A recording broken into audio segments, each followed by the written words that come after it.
आइए market masters में आज हमारे साथ कार्यक्रम में शामिल हो रहे हैं एक बेहद खास मेहमान इक्विटी एनडीपीएमएस के डिप्टी एमडी और सीईओ देवांग मेहता साहब। Devang sir, good morning. बहुत बहुत स्वागत है आपका। धन्यवाद हमें समय देने के लिए। बाजार के डायरेक्शन पर ही एक राय के साथ आपसे शुरुआत करते हैं। कैसे देख रहे हैं सर बाजार? एक अच्छी रिकवरी बनी है बाजार में, एक तरफा तेजी भी हुई है अप्रैल के महीने के लो से। अब आपको कैसा लगता है, बाजार रीजनेबल, सस्ता या महंगा? Good morning Anil ji, pleasure always being on your show. Thanks again for inviting.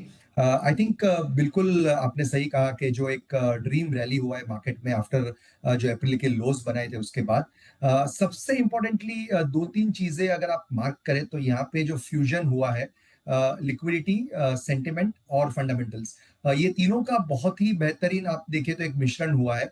Sentiment काफी अपबीट है, पॉजिटिव है। यस, ग्लोबल संकेत खराब थे, जियोपॉलिटिकल टेंशंस ने कुछ समय मार्केट पे हावी रखा था, लेकिन अपना मार्केट इतना मैच्योर था कि वहां पे बहुत बड़ा करेक्शन नहीं हुआ। अभी जो ये टैरिफ टेंट्रम्स चालू है उस पे भी कुछ सॉल्यूशंस निकलने की शक्यताएं आ रही है जो शायद पॉजिटिव दिशा में एक बात जा रही है। तो सेंटीमेंट के लिए मुझे नहीं लग रहा है कुछ ज्यादा नेगेटिव है। लिक्विडिटी अगर आप बात करें तो ओवरऑल इकोनॉमिक लिक्विडिटी जो आरबीआई मार्केट में लिक्विडिटी ओएमओस द्वारा या सीआरआर कट करने के साथ या जिस तरह से रेट कट्स कर रहा है, I think liquidity, interest rate, ये सब अपने फेवर में है। इसके साथ साथ आप मार्केट की लिक्विडिटी देखें तो डोमेस्टिक इन्वेस्टर्स जो घरेलू निवेशक है वो भी काफी हद तक पॉजिटिव है। और अभी आप विदेशी संस्थागत निवेशक तो देखें तो वो भी पॉजिटिविटी के साथ मार्केट में धीरे धीरे आना शुरू कर दिया है। इसके साथ सिंपल मैं हमेशा कहता हूं market is a slave of earnings. तो फंडामेंटल्स आपको देखना पड़ेगा। फंडामेंटल्स आप दो चीज में देखें, मैक्रोज। मैक्रोज में अगर आप देखें तो स्ट्रॉन्ग जीडीपी ग्रोथ, अगेन मैंने कहा जैसे आरबीआई अकोमोडेटिव आरबीआई है, रेट कट्स हो रहे हैं, आपका मैन्युफैक्चरिंग पीएमआई बढ़ रहा है, टैक्स कलेक्शन बढ़ रहा है, मॉनसून एक अच्छी दिशा में प्रोग्रेस कर रहा है। आई थिंक ये सब अगर आप देखें तो ये बहुत समय के बाद ऐसे मैक्रोज इंडिया में बने हैं। साथ में पॉलिटिकल स्टेबिलिटी अगर आप देखें तो है।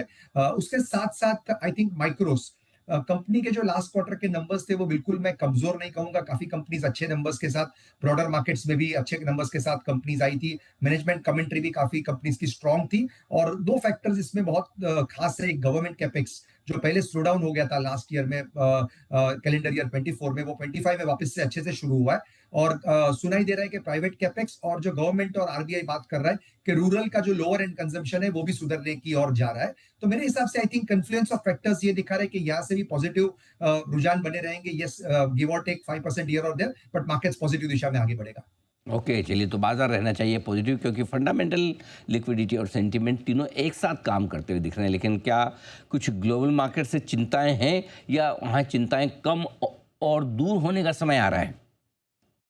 आई थिंक यस, चिंता है हमेशा एक वॉल ऑफ वरी मार्केट के लिए हमेशा रहेगा ही। और वो पॉजिटिव होता है क्योंकि छोटा सा कंसोलिडेशन और करेक्शन अगर मार्केट में मिलता है तो हमेशा मैं बोलता हूँ मार्केट की हेल्थ और रोबस्ट हो जाती है। But yes, having said that, global संकेत थोड़े से कमजोर बीच में हो सकते हैं क्योंकि हमको खुद पता है कि किस रेजिम में है कि हम रात को कुछ नया बोला जाता है, सुबह कुछ चेंज हो जाता है। जियोपॉलिटिकल टेंशंस अभी अवेट हो गए बट शायद वापस राइज हो भी सकते हैं। बट इंडिया के लिए जो जोकर इन द पैक है, जो हमेशा हम बोलते हैं क्रूड, वो अच्छे से बिहेव कर रहा है। तो इंडिया की जो भी fiscal deficit, current account deficit, ये सब, इंडिया के फॉरेक्स रिजर्व्स भी बढ़ रहे हैं। तो मुझे नहीं लग रहा है कि बहुत ज्यादा हमको फॉरेन से दिक्कतें आनी चाहिए। ये बिल्कुल नहीं कहूंगा कि हम कंप्लीटली डिकपल्ड है। ये कहूंगा हम रिलेटिवली शायद आउट परफॉर्म करें। अगर ग्लोबल मार्केट्स गिरे तो हम कम गिरेंगे।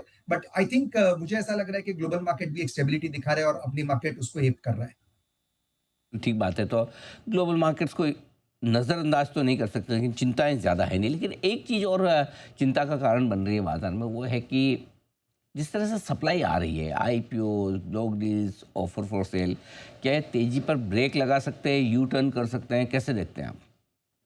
बिल्कुल, बहुत ही इंपॉर्टेंट क्वेश्चन है अनिल जी, क्योंकि मैं कुछ दिन से यही देख रहा हूँ कि मार्केट का जब सेंटीमेंट सुधरता है, जब लिक्विडिटी होती है, तो आपकी प्राइमरी मार्केट, आपकी जो ओएफएस की मार्केट है, वो सब भी काफी स्ट्रांग हो जाती है और सप्लाई ऑफ पेपर आने लगता है। यहाँ पे हमको ये देखना है कि कुछ जो सप्लाई आ रहा है वो अच्छा सप्लाई आ रहा है मार्केट में, या आपको इग्नोर करने वाला सप्लाई है। तो अभी तक का आंसर ये है, यस, कुछ ही दिन हुए, लास्ट 8-10 दिन, 15 दिन से कुछ आईपीओ शुरू हुए।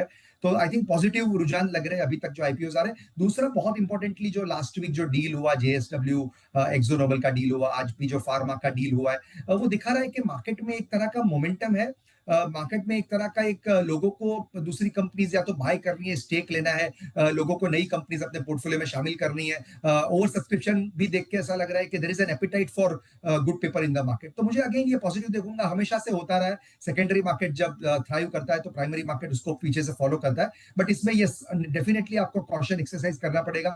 हर पेपर अच्छा नहीं होगा। मार्केट में भी इतनी अपॉर्चुनिटीज है कि जरूरी नहीं है कि हमेशा आप प्राइमरी मार्केट में जाए। तो ये हमेशा एक कॉशन का रुझान लेके भी आता है। लेकिन अल्टीमेटली जो कंपनियों के नतीजे वो सबसे ज़्यादा इम्पोर्टेंट है। क्या आप उम्मीद करते हैं कि रिजल्ट सीजन जो अब 10 तारीख से शुरू हो जाएगा टीसीएस के नतीजों के साथ, पिछले तिमाही के मुकाबले में इस तिमाही, मैं साल की बात नहीं कर रहा हूँ, पिछले तिमाही की बात कर रहा हूँ, क्या बेहतर नतीजों की उम्मीद रखी जाए?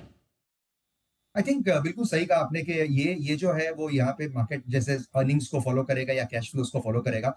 इंपॉर्टेंटली शायद ये नतीजे अच्छे रहेंगे, ऐसा अभी तक का अंदाजा आ रहा है। इसलिए ये आपने सही कहा, अगर लास्ट क्वार्टर से कंपेयर करें तो नतीजे क्वार्टर और क्वार्टर थोड़े से बेटर हो सकते हैं, लेकिन ईयर ओवर ईयर भी बहुत इंपॉर्टेंटली, क्योंकि लास्ट ईयर थोड़ा लो बेस था अर्निंग्स का, तो वहां पे भी आपको ऑप्टिकली ठीक दिखेगा। मैं ये इसलिए बोल रहा हूँ क्योंकि बहुत सारे एनालिस्ट जो अपने एस्टीमेट को जिन्होंने डाउनग्रेड किया था, ईपीएस डाउनग्रेड्स हुए थे, शायद वो साइकिल कहीं ना कहीं खत्म होती हुई दिख रही है। मैं ये सब सेक्टर्स के लिए नहीं कहूंगा, बट काफी हद तक जो सेक्टर्स है, आप फाइनेंशियल्स देखें या आप capital goods, allied infrastructure type के सेक्टर्स देखें या कुछ डिस्क्रिशनरी कंजम्पशन सेक्टर्स देखें, तो वहां पे आपको डिमांड बढ़ती हुई दिखेंगे, रियलाइजेशंस बढ़ते हुए दिखेंगे, शायद मार्जिन भी कहीं कुछ हद तक यहाँ पे एक्सपेंशन दिखेगा आपको, और प्रॉफिटेबिलिटी डिसेंट आएगी। तो मेरे हिसाब से इंपॉर्टेंटली फर्स्ट क्वार्टर है, तो मेरा ध्यान अर्निंग से भी ज्यादा कमेंट्री पे ज्यादा होगा, मैनेजमेंट कितनी पॉजिटिविटी और बॉडी लैंग्वेज कैसा दिखाता है। ठीक बात है। ऐसे में अब आते हैं निवेश के मौकों पर। कहाँ आपको लगता है कि अच्छी तेज़ी होने के बावजूद अब भी पैसा लगाया जा सकता है? आई थिंक एक दो तीन सेक्टर्स ऐसे हैं जो मैं हमेशा से कहता हूं, और मुझे लग रहा है स्लाइटली मैं रिपीटेटिव हो जाऊंगा, लेकिन जो फाइनेंशियल पेनिट्रेशन रिलेटेड एरियाज है इंडिया में, फाइनेंशियलाइजेशन जिसको नॉर्मली बोलते हैं, वहां पे यस बैंक्स तो हमेशा ही अच्छा करती रहेगी। बट आपको अगर स्लाइटली ज्यादा रिटर्न चाहिए बैंक से, तो जो फाइनेंशियल इंटरमीडियरीज है, वेल्थ मैनेजमेंट कंपनीज है, डिपॉजिटरीज है, एक्सचेंजेस है, यहाँ पे आप देखें तो इंडिया में आज जो 20 करोड़ डिमैट अकाउंट है, ये डिमैट अकाउंट भी बढ़ने ही वाले हैं। आप एवरी आवर देखें तो एक मिलियनर क्रिएट होता है, बिलियनर्स भी बहुत जल्दी क्रिएट हो रहे हैं।